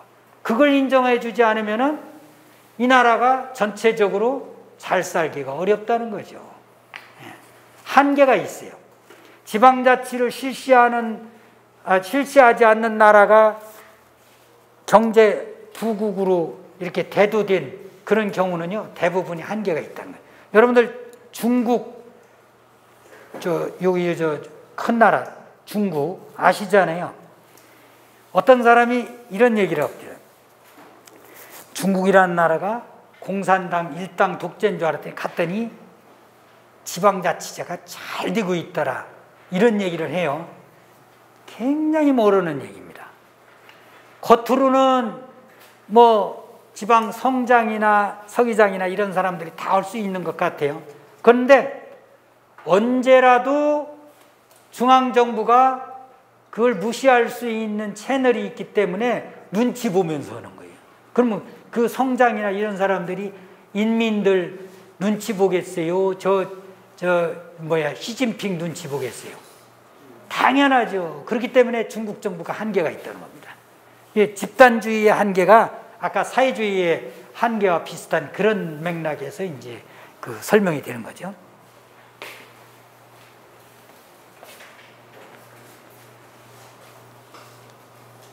우리가 몇 시까지예요? 쉬는 시간 드릴까요? 어떻게 할까요? 재밌어요? 재미없는데 빨리 가시려고 그러는 거죠? 재밌어요. 네.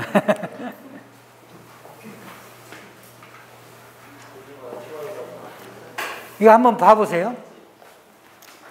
이게 이제 서천군이 발전하려면 어떻게 해야 되느냐 하는 그런 지역 경제가 어떻게 움직이는가를 보여주는 맥락이에요. 자,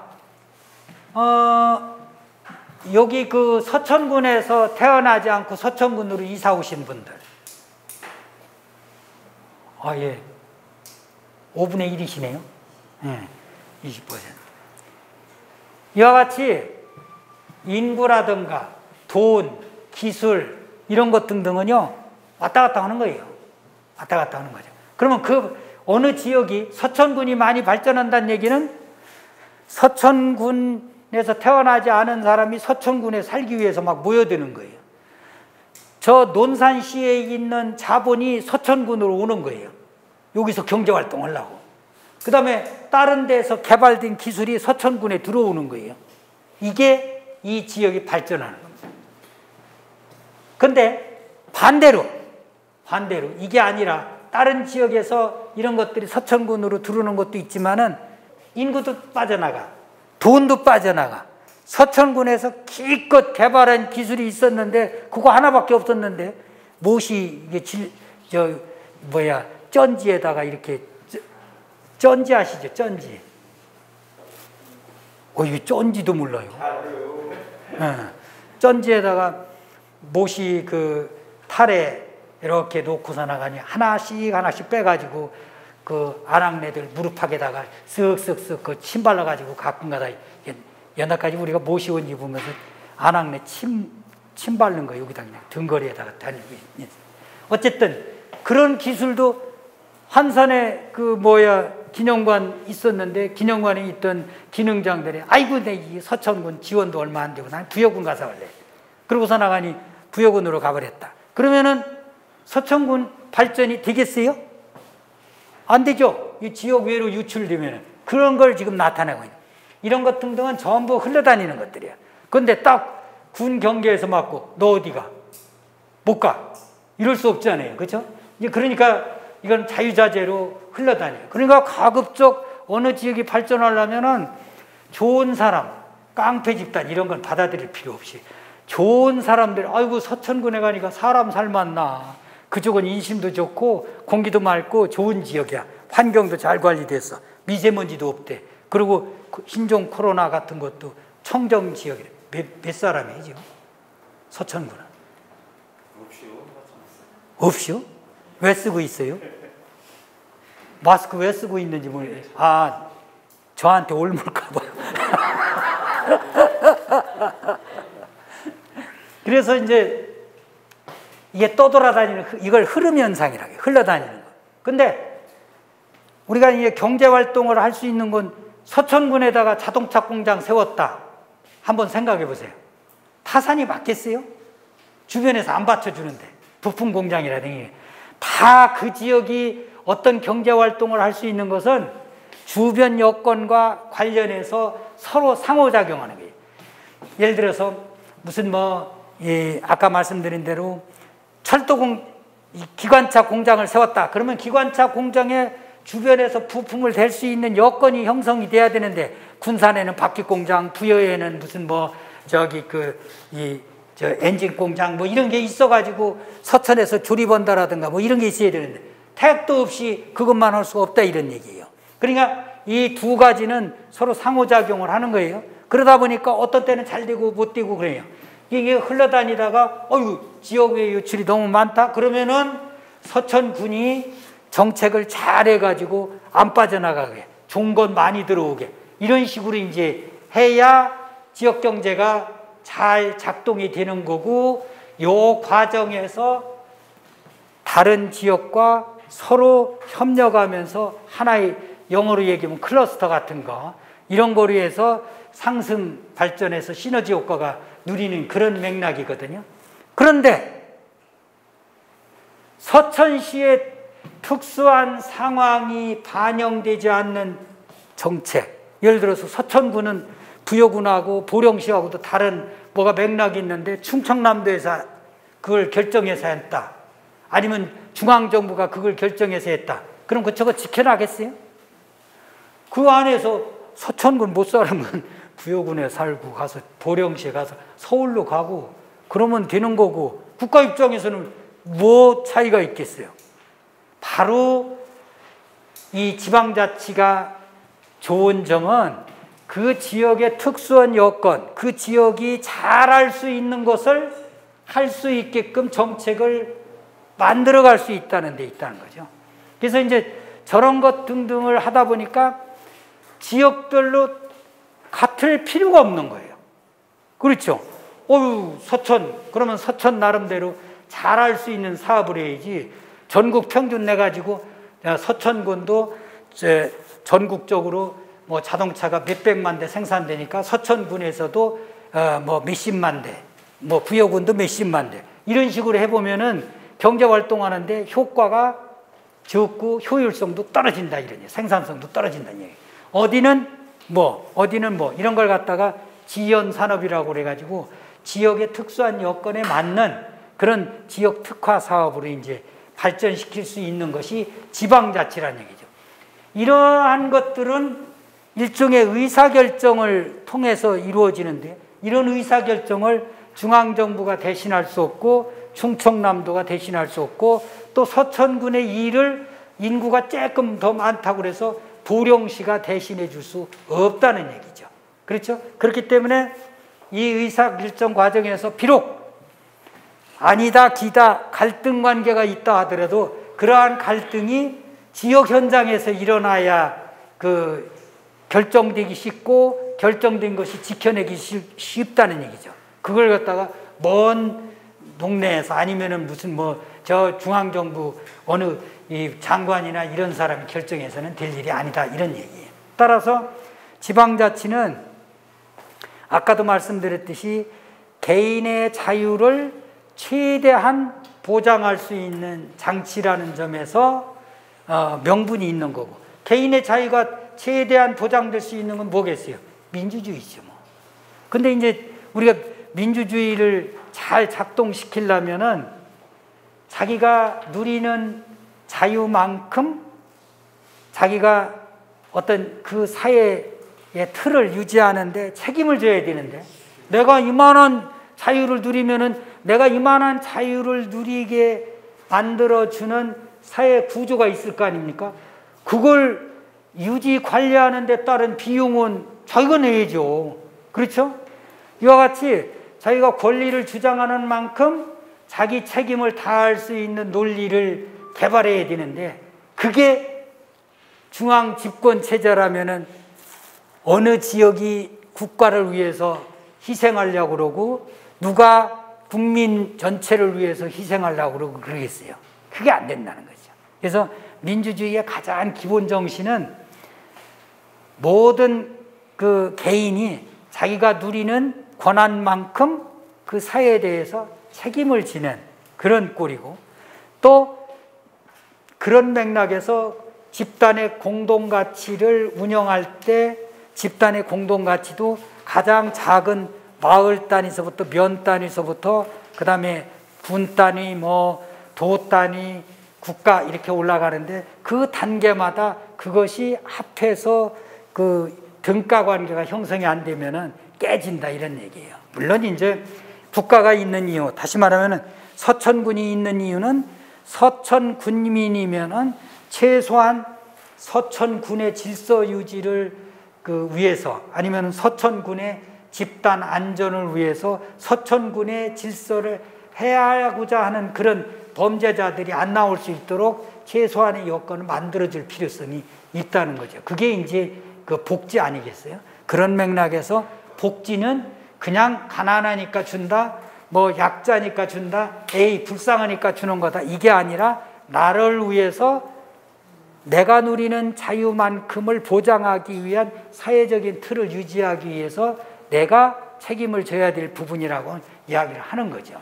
그래서 전체적인 사회가 없으면은 그만한 자기가 아무리 역량이 뛰어나서 만든 부라도 활용 가치가 없어져 버리니까 그 틀을 각자가 책임지고 유지 관리할 수 있는 그런 역량은 가장 작은 단위에서부터 올라가야지, 대한민국 국민이니까 그런 거 힘써 라고 해서는, 아니 세상에 내가 세금 냈는데 저 강남 애들이 저 햄버거 먹고 그러는데 또 똑같은 그걸 뭐라고 그러지? 똑같이 주는 급식을 해가지고 먹는 데더라. 그러면 그 누가 공감을 하겠어요?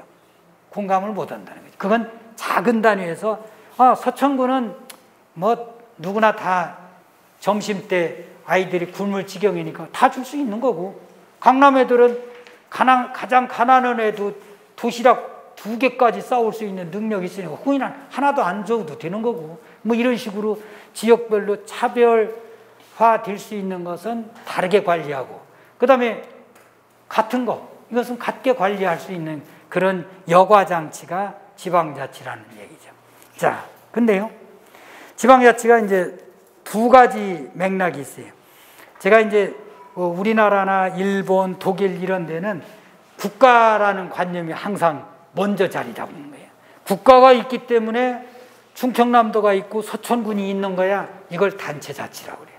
다시 말하면은 국가가 중앙 집권적인 형태로 존재하다가 여러 가지로 불편하고 저 말단까지 행정 역량이 감시 관리가 안 될 수 잘 되지 않으니까 그것을 지방 기관을 공공기관을 만들어서 거기한테 그만한 권한을 주는 겁니다. 이게 단체자치 전통이에요. 그런데 이 원시 사회에서부터 내가 할 수 있는 일은 내가 다 하고, 내가 할 수 없는 일은 집단을 만들어서 해결하고, 그 집단이 작은 것보다 큰 것이 더 필요하면 또 큰 것을 만들고, 그러다가 결국 국가까지 만들어가는 그런 과정은 주민자치 전통이거든요. 근데 우리는요, 주민자치 전통이 사실상 원시사회에서부터 다 있었죠. 백제시대 때도 담로나 이런 걸 이 중앙정부에서 후기에는 담로도 파견해가지고 지방장관으로 삼았다고 그러지만 기록은 사실상 중앙 왕권이 지방까지 못 미치기 때문에 지역에서는 지역 토족들이 자기네들끼리 자치를 했던 거 아닙니까? 그게 오늘날 따지고 보면 주민자치 전통이었던 거예요. 그런 맥락에서 지금 단체자치 전통으로 계속 가다 보니까 주민하고 지방정부가 이렇게 잘 이 교환율이 형성되지 않는 경우가 있어요. 그렇기 때문에 그걸 좀 바꿔가지고 주민의 의사가 가장 잘 먼저 반영될 수 있는 주민자치 전통을 한번 접목해보자 하고 노력을 하고는 있는데, 이게 너무 우리 국민들의 인식이 아주 대통령 위주, 국가 위주 이런 데서부터 하향식으로 굳어져 있어가지고 참 고치기 어렵더라고요. 제가 이제 옛날에 참여정부 때 지방분권위원회 거기서 일하다가 보니까 특별지방행정기관이라고 있어요. 지방중소기업청, 뭐 지방노동청 이런 거죠. 이제 그걸 지방정부에 지방자치단체에 내려줘야 되겠다라고 해서 어느 정도 결정을 해놓고 최종적으로 어느 분들을 불렀는가 하니 도지사 한 분, 그 다음에 도의회 의장 한 분, 그 다음에 시장 한 분, 시의회 의장 한 분을 불렀었어요. 불러서 이제 자 이렇게 안을 만들어 가서 이제 이 권한을 지방정부로 줄 텐데 의견을 좀 말씀해 주십시오. 그랬더니 경기도의 어느 시장이에요. 근데 의회 의장님은 딴 시의 의회 의장님이죠. 그러니까 같은 시에서 뭐 두 분 불러오면 서로 이 면구스러워서 얘기도 못할 경우가 발생하니까 그랬더니 이 양반 시장님 그러면은 이 권한을 시정부가 이 권한을 행사하면은 그 의사결정은 의회에서 하는 거예요? 아니 나 그러면 안 해요. 그럼 우리한테 주지 말고 차라리 대통령이 하세요. 이런 식이더라고요. 이와 같이 아주 시장 군수님조차도 몇 분들은 지방자치가 뭔지를 모르는 거예요. 아니 지방자치라는 게 무슨 자기가 하고 싶어서 하고 자기가 하기 싫다고 안 하고 그런 일이 아니잖아요. 공동의 집단 가치를 유지 관리하기 위해서 왜 그러면 우리가 공동의 집단 가치를 왜 유지 관리하는 거예요? 그 안에서 활동하게 되는 개인들이 자유를 주어진 만큼 만끽 누려서 영향을 발휘해 보라는 거죠. 그런 맥락에서 그런 권한을 주는데 그걸 자기 혼자 북치고 장구치고 다 국 말아먹고 할 정도면은 누가 그걸 줘요? 그럼 시장이 독재하나 대통령이 독재하나 무슨 차이가 있습니까? 아무리 차이가 없는 거죠. 그래서 궁극적으로는 지방자치가 제대로 되고 지방 분권이 소기의 목적을 이루려면은 사실은 주민들의 영향이 높아져야 되겠더라고요. 제가 참 이런 얘기하면은 뭐 국민은 무식하고 우리 같은 전문가는 유식하다 그런 뜻이 아니라 굉장히 이 고정관념을 버리지를 못해요. 그러다 보니까 이 한계가 있는데 제가 이제 아까 팀장님이 소개했듯이 제가 지금 집행부에 직전에 새마을운동 중앙회장을 했어요. 근데 우리 세대는 제가 1953년생이에요. 뱀띠니까 4월이니까 휴전협정 하기 전에 태어났죠. 근데 우리 세대는 우리가 대학 다니고 그럴 때 막 새마을운동이 일어나고 유신이 일어나고 그러니까 박정희 대통령 그러면 대통령이라고도 안 했어요. 우리는 하도 뭐 데모도 많이 하고 한 세대인데 다 저하고 비슷한 나이 되신 분들은 기억날 거예요. 박정희 도당, 북한에 쓰는 얘기가 비슷하죠.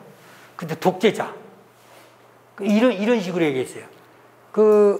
얼마 전에 뭐 초등학교에서 담임선생님이 1분 퀴즈로 자, 미국의 대통령 이름이 뭐죠? 그랬더니 트럼프요. 한국의 그 국회의원들이 많죠? 우리 지역의 국회의원은 이름이 뭐죠? 나쁜 놈. 맨날 텔레비전 보고 자기 부모가 저 나쁜 놈 또 나왔네. 뭐 그런 게 그런 식으로 대듣기. 우리도 맨날 그 독재 정치 뭐 이러고 그러니까 박정희 대통령이라고 해본 적이 없는 것 같아요. 그렇기 때문에 제가 이제 그 전공이 지방자치고 그런데도 박정희 시대는 이거 독재니까 뭐 이거 관심도 없는 거야. 이건 나쁜 거야 다. 그때 이루어진 건 다 나쁜 거고 그런 식으로 했는데 교수들이 이게 해외를 그래도 자유롭게 드나들기 시작한 게 90년도입니다. 90년도부터 이제 국제 세미나니 이런 걸 이제 자유롭게 다닐 수 있는. 그 전에는 전부 허가를 받고 뭐 아주 까다로웠죠.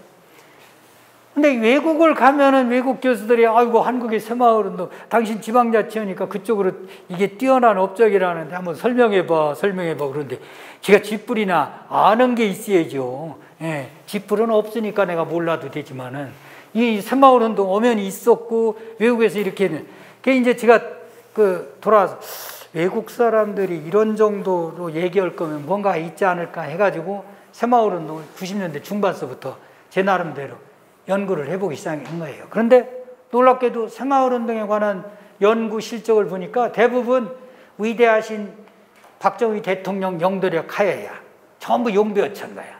그러니까 우리 같은 공부하는 사람 입장에서는 굉장히 거북살스러운 거죠. 아주 받아들이기 어려운 그런 영화예요.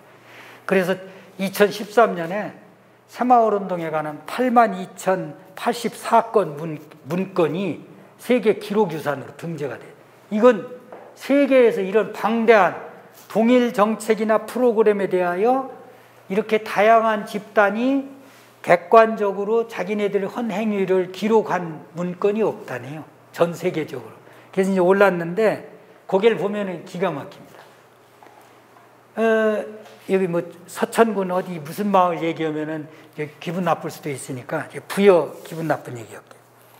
부여군에 귀암 가다 보면 외리라는 데가 있어요. 이게 딴벌이야, 딴벌.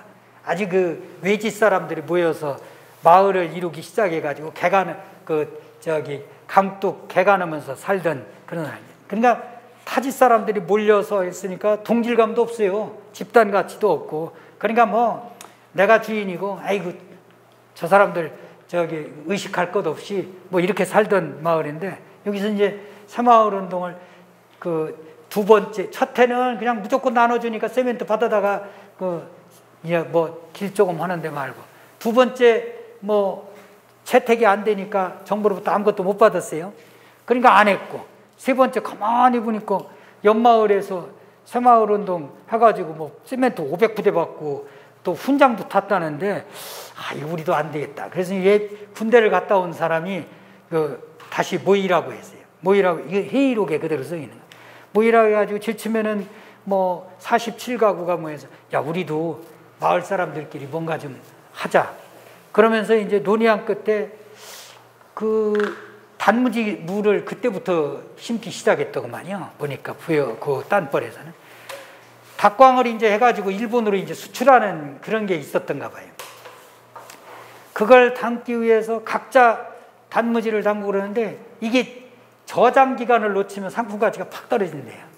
그러니까 이제 야, 우리끼리 한번 뭐라도 하고 다음에 정부가 인정해 주면은 좀 더 돈을 받아가지고 하면 내는 우리 마을 거니까 우리가 잘하고 우리가 필요해서 하는데 또 정부에서 도와주면 더 좋은 거 아니냐. 이게 막 설득을 무지무지게 하더라고요. 그래서 막 한 7차례 마을일을 하면서 옥신각신하고 허니 많이 아이고 그거 해봤자 각자 알아서 하는 거지 하고 어쩌고 저쩌고 하다가 겨우겨우 규합을 해가지고 하는데 이 사업을 하자 저 사업을 하자 여러 사람이 여러 의견이 있을 거 아니에요. 그래서 이제 의견을 모아가지고 이 무저장고를 먼저 지차고 했더라고요. 그러면은 땅이 있어야 되는데 어떡할 거냐. 누구네 보고 당신 어차피 당신 땅도 아닌 거 정부 땅 무단히 점거해가지고 나중에 불화받고 그랬는데 좀 내놔 어쩌고 그러니까 안 되니까 둔벙 아시죠? 둔벙, 물둔벙. 그러면은 아무 주인도 없는 물둔벙 배우자 해가지고 사람들이 전부 모여서 지게, 옛날 지게죠 해가지고 물둔벙 메고 가지고 그 위에다가 단무지 창고, 저온 창고 비슷하게 그걸 만들어 가지고 이제 했는데, 그런 식으로 저는 박정희 대통령 독재자, 그러니까 아마 새마을운동도 정부에서 마을마다 이거 해. 그리고 얼마씩 내세요. 며칠씩 나와서 해. 이런 줄 알았어요. 우리 때도 저 방학 동안에 빗자루 들고 나가고 삽자루 들고 나가고 이랬으니까 그게 마을에서 결정된지 우리는 모르잖아요. 가장들이나 모여서 얘기했으니까. 그러니까 이제 귀찮게 말이야. 또 나오라고 그래. 우리 이제 3일 나왔으니까 우리 집은 다 나왔지요? 해가면서 이제 막대기 지우고 이런 식으로 하다 보니까 강제로 온 거밖에 생각이 안 나는 거예요. 그런데 놀랍게도 보니까 마을마다 다 다르다는 거예요. 이게 주민자치의 올바른 전통입니다. 지금 주민자치센터 운영하죠. 이건 주민자치도 아니야. 용어도 좀 안 썼으면 좋겠어. 예. 이건 주민자치가 아닙니다. 이게 무슨 관치지. 그 내내 프로그램 몇 개나 어떻게 뭐 결정을 하나? 뭐 이러고 그러지. 자체 의사결정권도 없고, 뭐, 그 다음에 책임이라는 게 결국 뭐겠어요? 예, 재정이라든가 이런 걸 감당할 수 있고, 그리고 주민들이 주민대표를 안 뽑으면은 자치가 아닙니다. 예. 그러니까 이제 그런 맥락에서 그 당시에도 우리 사회에서 이 새마을운동을 할 때 저는 이런 생각을 했어요. 산업화에 열을 올리다가 보니까 마을 구석까지 정부의 행정력이 못 미치는 거예요. 그러니까 마을단위, 박정희 대통령도 그대로 얘기한 거예요. 국가기록원에 보면은 어떻게 마을까지 다 챙겨줄 수 있냐. 이건 좀 마을 주민들이 알아서 좀 할 수 있도록 그냥 정부가 남아도는 세멘트나 좀 나눠주면서 좀 그렇게 할 수 있도록 촉진하고 좀 저기를 해주면은 자력으로 자기네들끼리 공동체가 형성되고 그래서 굴러가게 해야지. 그걸 어떻게 일일이 나라가 다 해주다 보면은 이게 무슨 더 급한 일도 많고 38선도 지켜야 되고 휴전선도 지켜야 되고 산업화가 가장 큰 목적이죠. 사실은 그게 더 중요하지 이게 뭐 중요하냐. 그러고 내버려 뒀던 게 오히려 마을 사람들이 자기네들이 의사결정하니까 부족한 재원을요 모으기 시작을 해요. 제일 먼저 모은 게 출향민사들한테 편지를 띄워가지고 부족한 세멘트 재원들을 아마 여기 기억나시는 분이 모았더라고요. 그리고 안 되니까 집집마다 강제로 얼마씩 할당한 게 없어요. 보니까 뭐 어떤 데는 재산 뭐에 따라서 할당한 마을도 덜어 있긴 있더라고요. 근데 대부분 자발적으로 김씨 얼마 내, 나도 김씨 얼마 내면 나도 낼게. 뭐 이런 식으로 해서 또 이제 그 청양의 어떤 마을에 가니까 마을회관을 짓기로 결정을 했어요. 근데 이게 부지를 마련해야 될 거 아니에요. 그렇죠? 이게 복신의 마을인데 그 복신의 마을에서 보니까 비복면인가 그래요. 무슨 마을에 마을 가운데 길 옆에 좋은 부지가 있어서 복시 그 땅이 딱 적지구만 희사야 하고 이제 몇 번 가서 마을 사람들이 가서 뭐 설득도 하고 그러는데 왜 나만 희사요? 그러면은 내가 3분의 1은 내가 댈게. 나머지 3분의 2는 동네에서 사가. 이래가지고 3분의 2 값을 거둔 적이 있더라고요. 그렇게 해서 샀더라고요. 그래서 이제 제가 정부 통계도 못 믿어가지고 제가 이제 전국을 계산을 대충 이제 해봤어요. 그랬더니 1970년대 새마을운동을 할 때 주민들이 거둔 게 71.9%예요. 그리고 정부에서 시멘트다 뭐다 대준 게 28.1%예요. 정부가 부담한 건 28.1%. 네. 그 71.9%는 주민들이 거둔 거더라고요. 근데 그래서 이런 주민자치의 그 실익이 어디 있겠는가. 그래서 제가 이제 세계 여러 나라에 가서 이걸 가지고 막 발표를 했죠. 그랬더니 뭐 유엔이나 이런 데서 자꾸 강의를 해달라고 그래가지고 이제 사실 이 국가의 내셔널 스트럭처하고 국가의 큰 틀하고 우리가 일상생활을 하는 마을 단위의 구조하고는 다르게 갈 수 있는 그런 케이스가 있다. 이게 한국의 새마을운동이다. 아무리 국가로서는 전체 독재가 그 당시에 독재가 필요하다 안 하다는 독재가 좋다 나쁘다를 떠나서 또 다른 판단이에요. 우리가 그 시대에 인정할 건 인정해야 됩니다. 그 시대에 아마 지금 같은 민주화 논리로 설왕설래했다가는 아무것도 못했을 거요. 난 그런 생각을 해요. 오히려 새마을운동을 이렇게 연구하다 보면 그래서 제가 아프리카에 가보면은 진짜 나라 같지 않은 나라가 많거든요. 이건 정권을 잡은 그 가족이나 잘 살려고 그러는 거지 이건 무슨 뭐 나라 같은 생각을 못하는 나라가 많아요. 내가 그러면 그쪽 대통령이나 수상한테 새마을운동을 전파할 때 하는 얘기가 그겁니다.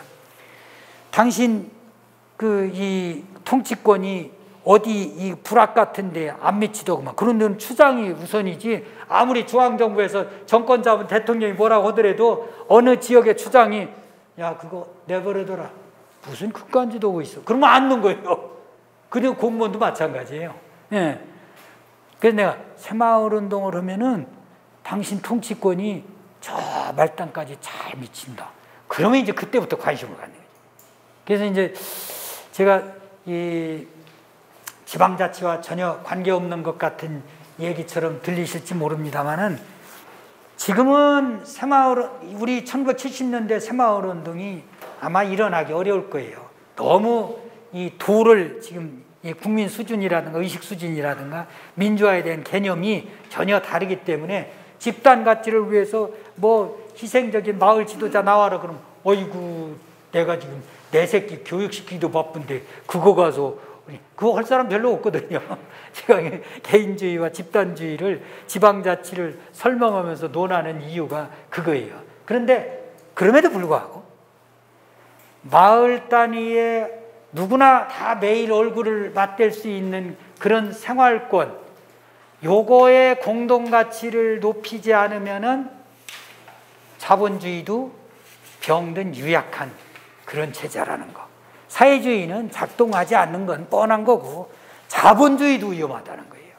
그래서 나는 이런 생각을 해요. 최순실 사태가 벌어지니까 이제 여러 기자들이 제가 중앙회장 할 때 몰려왔어요. 그래서 우리나라 대표적인 보수 집단의 수장으로서 최순실 사태를 보는 것에 대해서 인터뷰하러 막 몰려온 거예요. 홍보실장이 왔더라고요. 그래서 왜 왔대? 그랬더니 지금 대표적인 보수 단체의 수장으로서 이 사태를 보는 걸 물어. 잘못 왔다고 일러라. 예? 무슨 말씀? 대표적인 진보 단체 수장으로서 한다고 하면 내가 인터뷰한다고 해라. 그런 식으로 해서 그러니 새마을운동을 잘 보면요, 이게 너무 자본주의의 약점, 그 다음에 개인주의의 약점으로 흘러가던 우리 사회를 약간 집단 공동가치, 사회주의 요소를 가미한 겁니다. 새마을운동이. 근데 그게 그런 맥락에서 보니까 사회주의가 다 나쁜 거냐? 아니더란 얘기예요. 집단주의가 다 나쁜 거냐? 아니더라는 거예요. 우리가 개인이 살려면은 개인이 자유롭게 살 수 있는 사회 안전망이라든가 큰 나라 구조라든가 이런 것이 갖춰지듯이 그런 인식 없이 자기가 그냥 아까 우리 학교 장학생탄을 네 역량으로만 가는 것 줄 알지 라고 하는 생각하는 것처럼 이렇게 살기 쉽더란 얘기예요. 그래서 지방자치가 잘 되면은 우리나라도 건전한 시민사회, 시민 누구나가 이건 내가 결정에 참여했으니까 이만큼은 내가 책임지고 해내야 돼 라는 그런 시민의식이 좀 높아지지 않을까. 그렇게 되면요 서로 기분 좋은 거예요. 내가 서울에서 왔는데 서울에서 보면은 대부분이 말이죠, 이 길거리 같은 데 가면 젊은 놈들이 이렇게 하고 막 옆에 지나가면서 침차벽이면서 그대로 얘기해요. 그러면은 지 입장에서 보면은 저는 젊으니까 걸려도 좀 아프다 낫겠지. 그 주변에 우리 같이 나이 든 사람 한번 걸리면 뒤지는데 한번 생각해 보세요. 이게 마스크가요, 자기를 보호하는 게 아닙니다. 1차적으로는 상대방을 배려하는 거거든요. 그런 인식을 못 해요. 나만 안 걸리고, 나만 걸렸다, 나는 젊은데 걸려도 돼. 뭐 이런 식으로 저기 하면 안 된다는 얘기죠.